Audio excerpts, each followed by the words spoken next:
They were amazed at the transformation of the workshop. The workshop looks brighter, it's cleaner. A week down, if you have a look, it looks as good as it did the day before. We get hundreds of comments every week that our tiles are hard to clean, catch dirt, and not suitable for a workshop.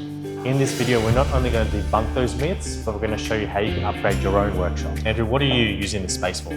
So this space is our workshop for all our general maintenance and repairs for our go-karts. We have approximately 110 go-karts that we maintain, and this is where all the magic happens to make sure all the karts stay on track before any of our guests get into a go-kart every day.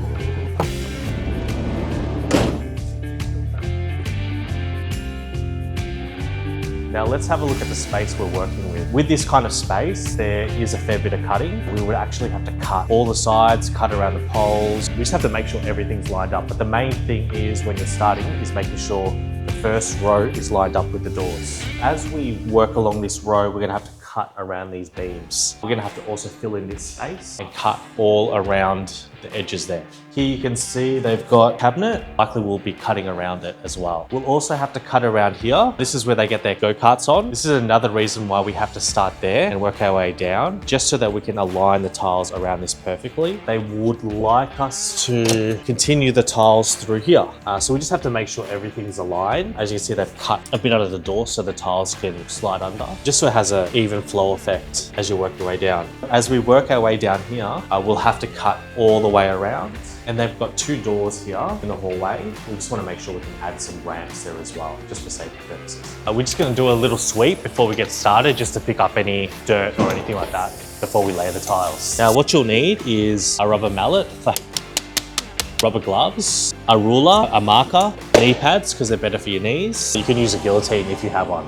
Any electric cutter, circular saw or jigsaw, a tile hook if you need to reposition anything. Now we're starting our first row here because this is where the main roller door is, and we want to add the ramps. We just want to make sure that you can actually clip in the ramps at the front. Now these are the female looped ramps. We always use these at the front. The reason being is because when you use the loops here at the front, it means the loops of the tile will be at the bottom. So as you continue along the line, you'll just be clipping over the top. If you did it the other way around, for instance this way, every time you had to do a row, you'd have to lift this tile up and put that in, which is a lot extra work. But once we've done the ramps and lined it all up, we're gonna work all the way down the line. There's gonna be some areas where they've got poles and stuff, we're just gonna work around them. The second row is gonna be red. We're just gonna keep continuing until the end where we have to cut the tiles. Now we're doing the two rows all the way across with an outer grey border and an inner red border, and inside it's gonna be grey as well. I will just keep on going all the way across until we see how it all lines up, then we'll start cutting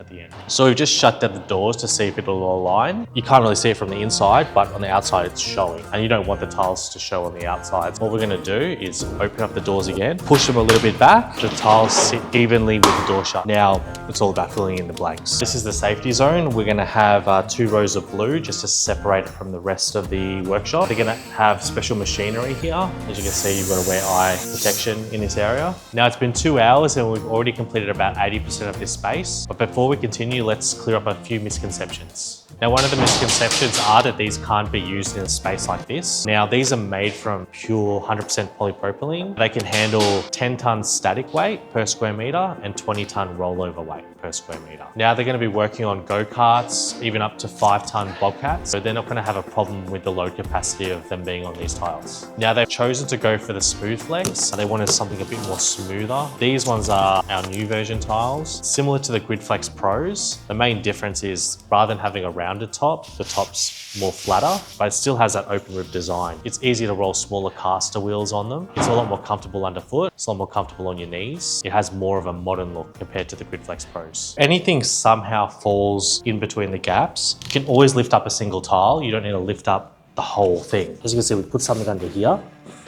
All you gotta do is get this, pull it up from the corner. Now, if anything does fall through, it's that easy. And now we're about 90% done. We're just doing the final cuts, cutting around the poles. The last one would likely be cutting around the jack.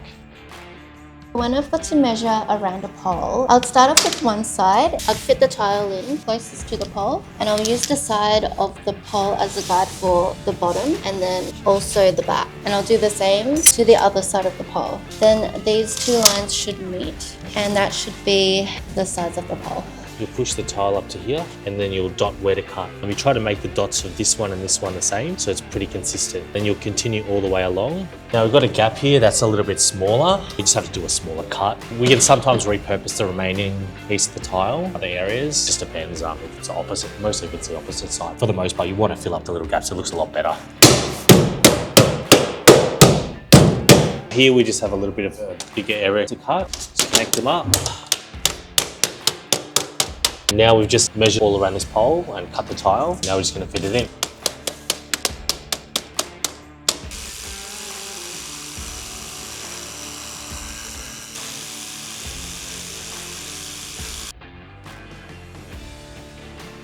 So we'll just line it up against the jack where we're going to cut it.